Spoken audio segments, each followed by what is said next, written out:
그러시고 소림사에서는 좀 죄송해요. 태중 아기들의 축은 어떻게 해요?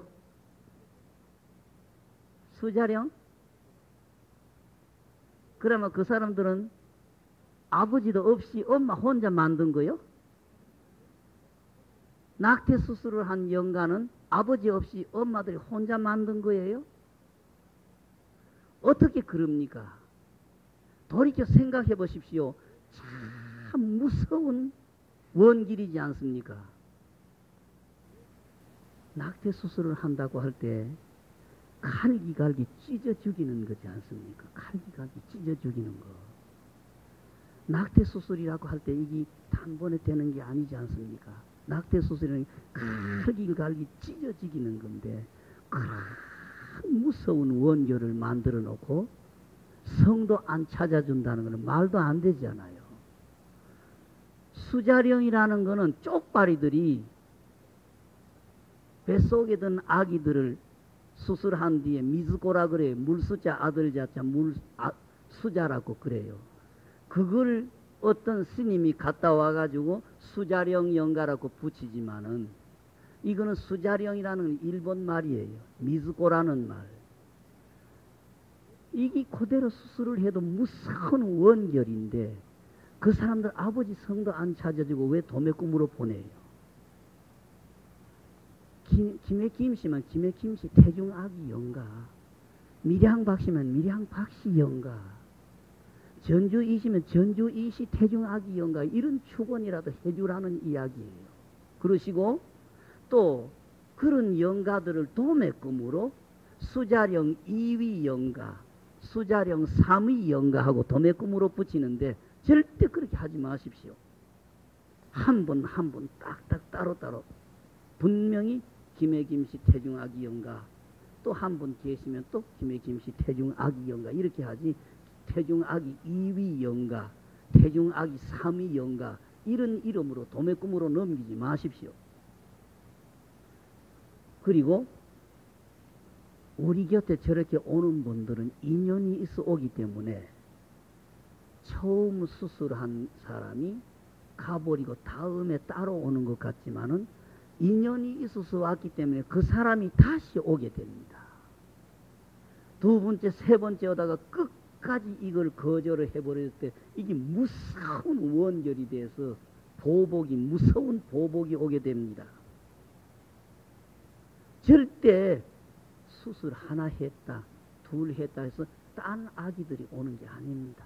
그 인연이 있는 사람이 꼭 오게 돼 있는 겁니다. 그래서 세 번째, 네 번째까지 하다가 보면은 보복이 거기에 따르게 돼요.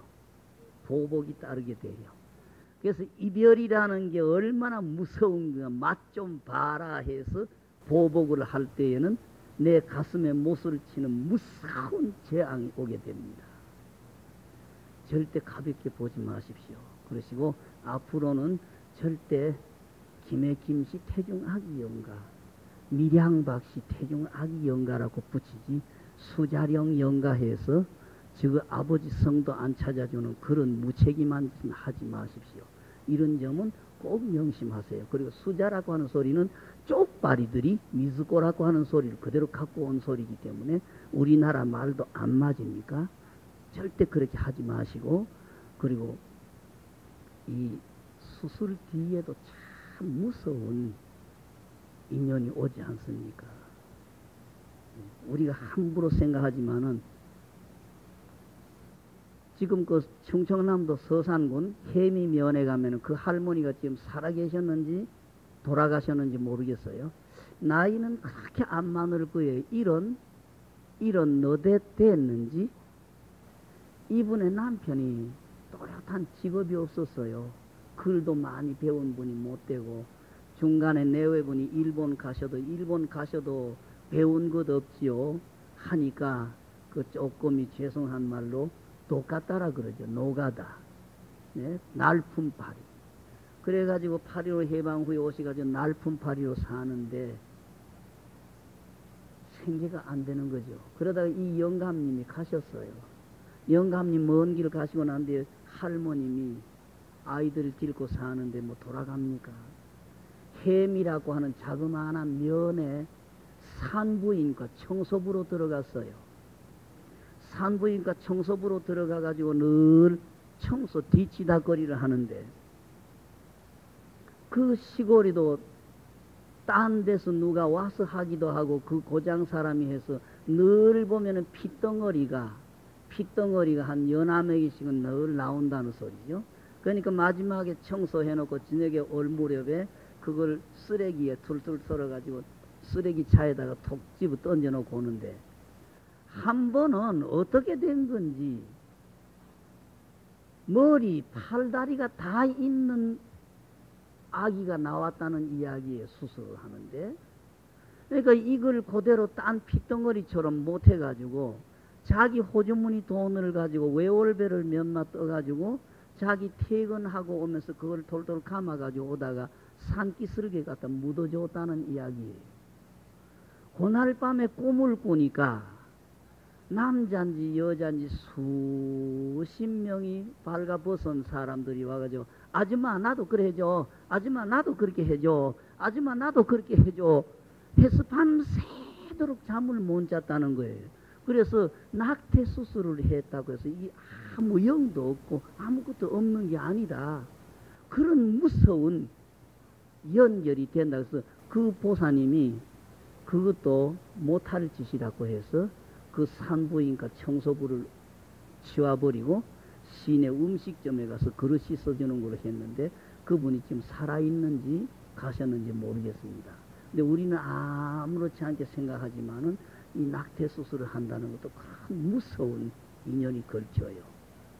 내가 곳곳에 가서 부탁드리는데, 지금 울산이 지형이 많이 바뀌었습니다만은 울산에 우정동이라고 하는데 뒷동네 북정동이라는 동네가 있는데, 상수도가 들어오기 전에 한 100여 호가 동네 뒤에 한 우물을 물을 썼어요.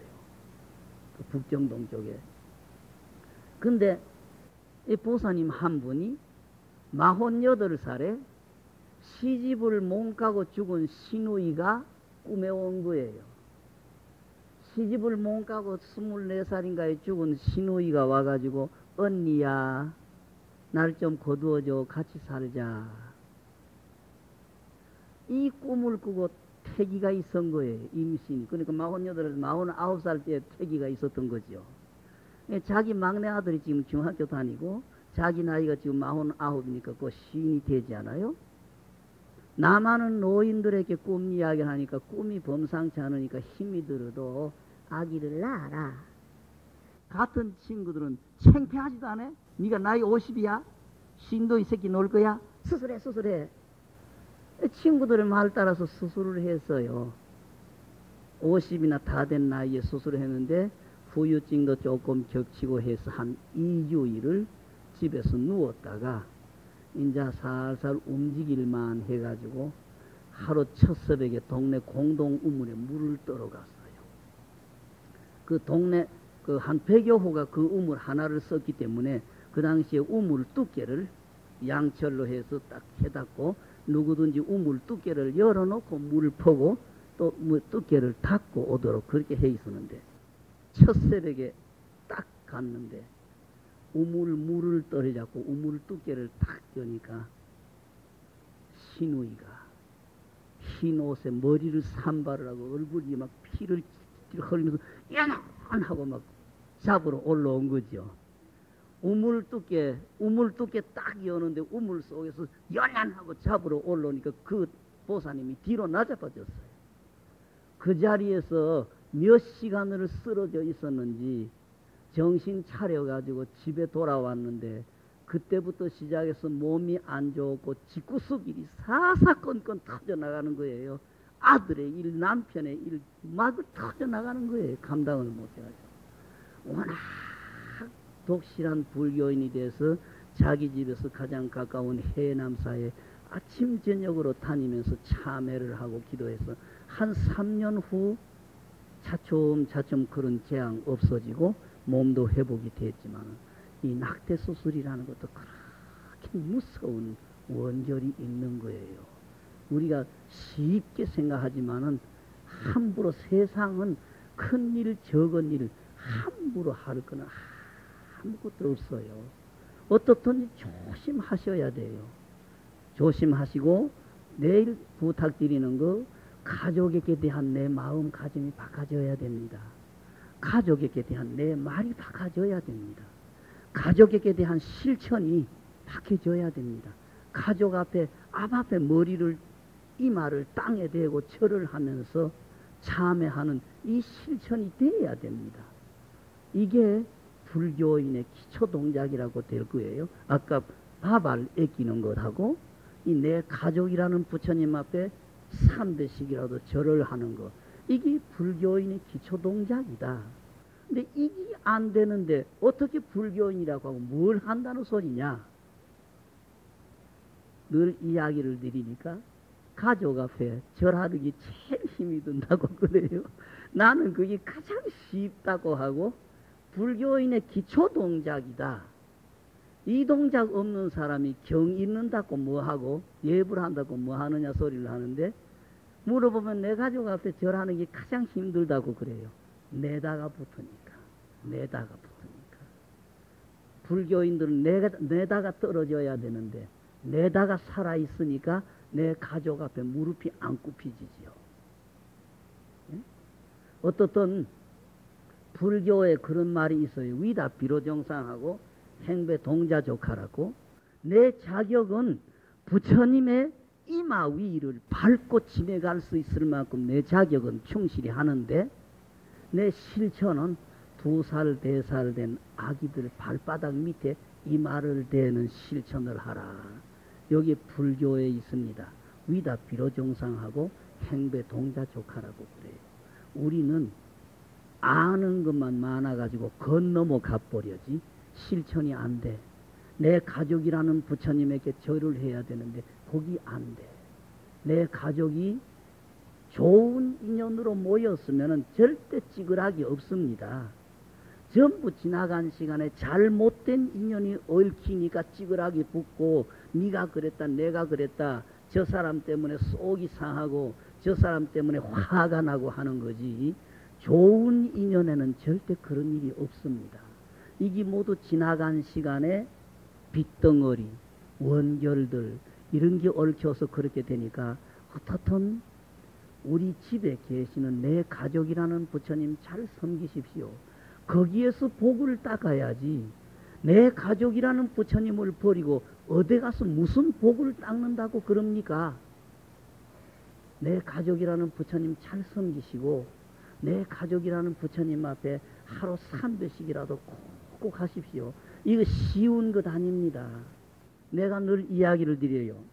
세속에 계시면서 이름을 바꿉니다. 이 이름이 나쁘다고 해서 이 이름을 바꾸면은, 이름 바꾸면서 이 이름의 효과가 바로 나타나는 것 아닙니다. 적어도 바꾼 이름을 누가 불러도 1000번은 불러줘야 새로 바꾼 이름에 힘이 오게 됩니다. 하듯이 부처님 앞에 하는 것도 어떻든 1000일은 해야 거기에 영험이 시작이 되든 공덕이 시작이 되지, 처음부터 바로 되는 것은 아닙니다. 하니까 처음부터 너무 쉽게 생각지 마시고 적어도 1000일은 해야 돼요. 그래야 내 가족 사이에 원결도 풀어지고 빚덩어리도 풀어지면서 인연이 얽히고 설켰던 인연이 풀어지지, 당장 되는 것은 아닙니다.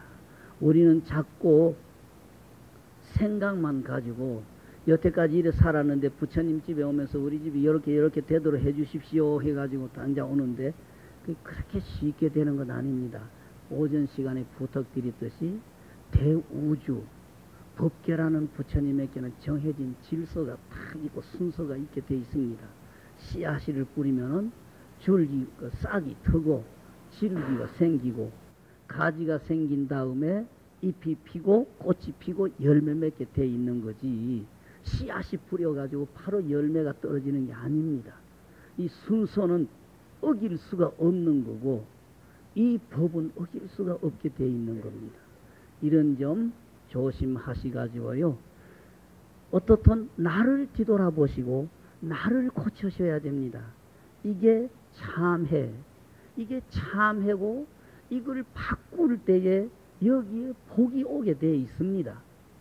그러니까 법당을 참회도량이라고 하고 작법도량이라고 한다. 작복도량이라고 한다는 말씀 드렸습니다.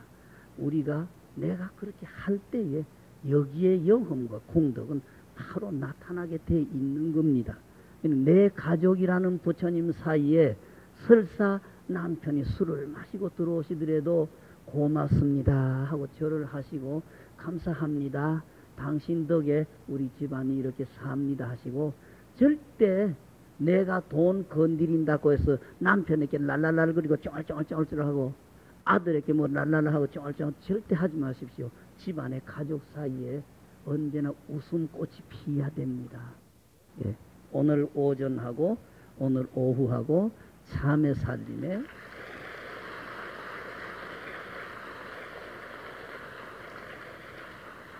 경의 이야기든지 딴 이야기를 안 드리고 곁에 가까이 있는 인연들을 들어서 하나씩 하나씩 증거를 드려서 말씀드렸습니다. 근데 해야 됩니다. 내가 바뀌어야 되고. 자, 일어나십시오. 일어나십시오.